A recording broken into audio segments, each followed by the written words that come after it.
عليكم يا شباب، معاكم مصطفى الجندي، وهنتكلم النهارده برضو في السكوات بس الجزء الثاني. طيب هنتكلم النهارده عن جزئيه الاناتومي او التشريح.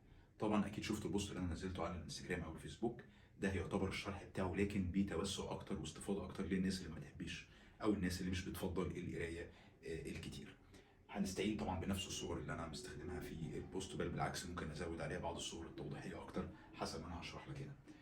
اي حد هيقول لك ان السكوات بتاع كل الناس هيبقى شكل واحد يبقى هو بيضحك عليك، يبقى هو ما يعرفش الفروقات الفرديه ما بين الناس. اهميه الفروقات الفرديه ما بين الناس تفرق كتير جدا في تحديد السكوات. احنا كلنا مش زي بعض، مختلفين. ممكن يبقى شخص طوله 180 سم والشخص التاني طوله 180 او 181، ولكن كل واحد ليه سكوات مختلف نتيجه لان واحد جذعه طويل والتاني جذعه قصير، واحد عظمه الفيمر عنده طويله التاني عظمه الفيمر عنده قصيره. هتلاحظ الاختلافات ديت فين؟ عارف لما تيجي تقعد كده في عربيه مع زمايلك ميكروباص او غيره، تلاقي شخص قصير من فوق، زي حالتي. يعني انا طولي 180 سم لكن جزئيه الجذع عندي ديت مش طويله، قصيره. لما اجي اقعد في مواصله او معينه ما ببقاش طويل قوي، لكن طول عظمه الفيمر عندي طويله جدا جدا جدا، او الاطراف بتاعتي طويله جدا زي دراعاتي، فبالتالي ده بيخلي شكل الحركه مختلف من شخص لشخص. لما يجي يقعد جنب زميلي طوله 180 سم ممكن يبقى طول التورسو عنده اطول، فبالتالي تلاقيه قاعد في العربيه بيخبط في سقف العربيه، لكن جزئيه الرجل عنده اقصر او اصغر نتيجه لصغر عظمه الفيمر وغيره. تمام؟ فبالتالي اطوال العظمه عندنا هتفرق في شكل حركه السكوات. مش كده وبس، الهب مثلا او الحوض بيفرق ما بين الراجل وما بين الست، مختلفين. حتى ما بين الرجاله وبعضها وما بين الستات وبعضها بيفرق في الانجلز وفي الزوايا بتاعت التشريح. طبعا عارفين ان الهيب جوينت عباره عن سوكت اند بول بتتحرك فيه الفيمر كده، فممكن تلاقي الانجل ديت مختلفه، عند واحد عامله كده عند التاني عامله ده كده، فبالتالي ده هيفرق معاه في اتساع كمان السكوات. واحد هيلعب سكوات ورجله في نفس اتساع الشولدر بتاعه، واحد تاني محتاج يلعب اوسع شويه، التالت ممكن يبقى محتاج يلعب اضيق. فحتى الهب والزوايا بتاعته ومع الفيمر وعلاقته بالفيمر هتفرق في شكل السكوات واتساعه. الانكل، هنتكلم هنا عن الانكل موبيليتي وتاثيرها على السكوات في حاجه جزئيه كده ايه سريعه خالص. هنفترض ان ده قدم شخص اهوت، تمام؟ هتلاقي شخص الانكل موبيليتي عنده كويسه، فابتدت ركبته تعدي مشط رجله كويس. ادي ده التibia عنده اهيت، وهنا ده الفيمر عنده. تمام؟ ليه؟ لان الانكل موبيليتي عنده كويسه. الشخص تاني او نفس الشخص لو الانكل موبيليتي عنده مش كويسه هتلاقيها الزاويه بتاعتها بقت اكبر شويه، فبالتالي ممكن ما تقدرش ان هي تعدي قوي مشط الرجل. الزاويه اللي هنا دي بقت اكبر من دي، او واحد تاني في ريستريكشن اكتر في الانكل موبيليتي، فتبتدي الركبه ما تعديش خالص مشط الرجل. يبقى اذا الانكل موبيليتي ليها علاقه بان الركبه تعدي مشط رجلك ولا لا. لو عندك انكل موبيليتي كويسه ممكن تعدي اكتر، وهكذا. تمام؟ طيب يبقى عرفنا ان الاناتومي الفروقات الفرديه الاستراكشر ما بين اختلاف الاجسامنا وما بينها وما بين بعضنا وما بيننا وما بين الناس، كل العوامل دي مؤثره جدا على شكل السكوات. مفيش حاجه اسمها قاعده لازم ركبتك ما تعديش مشط رجلك، لا، ده في ناس لو عملت لها ريستريكشن للقصه دي هتتبهدل. وده اللي احنا هنتكلم فيه النهارده واحنا بنحلل دلوقتي الحركه، وهو المومنت اوف ارم، دراع العزم. الراجل اللي ركبته عدت مشط رجله ده، لما باجي ارسم اتجاه المقاومه برسمها هنا من نص الرجلين، وادي طالعه هنا اهي لغايه لما توصل للبار، البار فوق ظهره. هنا ده كده دراع العزم ما بين الركبه وما بين اتجاه المقاومه. ده الحوض بتاعه، يبقى دراع العزم ما بين هنا وهنا. يبقى اذا شكل السكوات ده بيحمل بنسبه قد كذا على الركبه، وبيحمل بنسبه قد كذا على الحوض. في الدراسات، في الدراسه اللي عملوا فيها ريستريكشن قالوا لهم لا، انت هنا ركبتك يا معلم عدت مشط رجلك، رجع لي الركبه دي لورا، زقها لي لورا. طيب لما زق الركبه لورا ايه اللي يحصل؟ الجزئيه دي كلها هزقها لغايه لما ترجع هنا، اللي هي فوق الخط بتاع مشط الرجل ده بالظبط. يبقى انا كل ده رجعته هنا، ادي كده هنا اهو.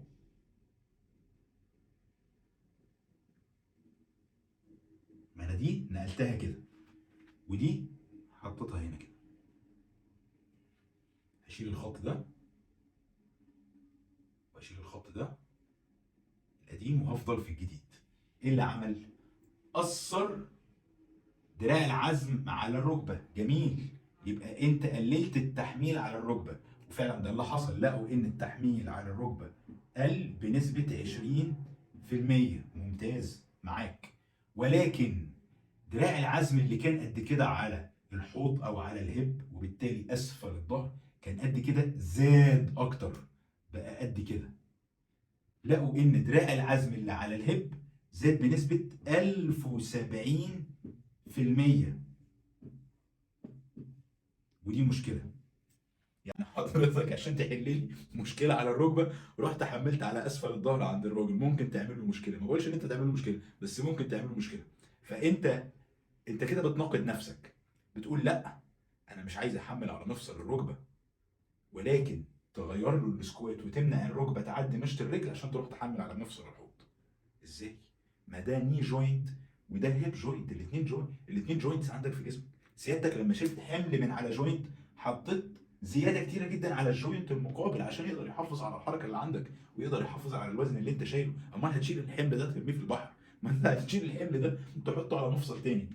هدي لك مثال بشوفه كتير جدا في الجيمات. بيجي يلعب بايسبس كده، فاما تلاقيه يتعب بيرفع بيرفعها كده. ليه؟ لان الدمبل بقى فوق الكوع، فبقى التحميل على البايسبس قليل. خلاص ما عادش في مومنت اوف ارم على الكوع. بس يا كابتن ده انا حاسس بالبايسبس عشان انت عامل لها ايزومتريك كونتراكشن، بس لسه انت ما نزلتش الوزن. فسيادتك نقلت الحمل من على الالبو جوينت حطيته على الشولدر جوينت، عملت دراع العزم ده. ليه الناس اللي بتلعب بالطريقه دي بيرفع فوق للاخر؟ ما بقولش ان هو غلط، بس انا بعرفك انك هتنقل الحمل من على عضله معينه انت عايزها او من على مفصل معين حواليه عضلات معينه انت عايزها، تنقله يا معلم على حته تانيه. فيقول لك ركبتك ما تعديش مشط رجلك. ليه؟ اصل انت بتحط حمل على الركبه. ايوه، طب ما انت لما انت شلت الحمل من على الركبه هتحطه فين؟ قول لي. هتحطه على الحوض؟ يبقى انت حطيت الحمل على الحوض. فاهم قصدي؟ انا بس بفهمك، بعرفك ان انت ما بتشيلش الحمل ترميه في البحر، بتحطه على مفصل تاني. لان انت شايل نفس اللود، نفس الوزن على البار. امتى تقول لي انا قللت الحمل على الركبه؟ لما سيادتك تقلل الحمل من على البار فيقلل الحمل من على الركبه، او سيادتك تلعب في المدى الحركي وغيره. تمام؟ طيب انت عايز توصل معايا لايه؟ يعني اعدي ركبتي تعدي مشط رجلي، ولا ركبتي ما تعديش مشط رجلي؟ انا برضو لسه ما فهمتش حاجه.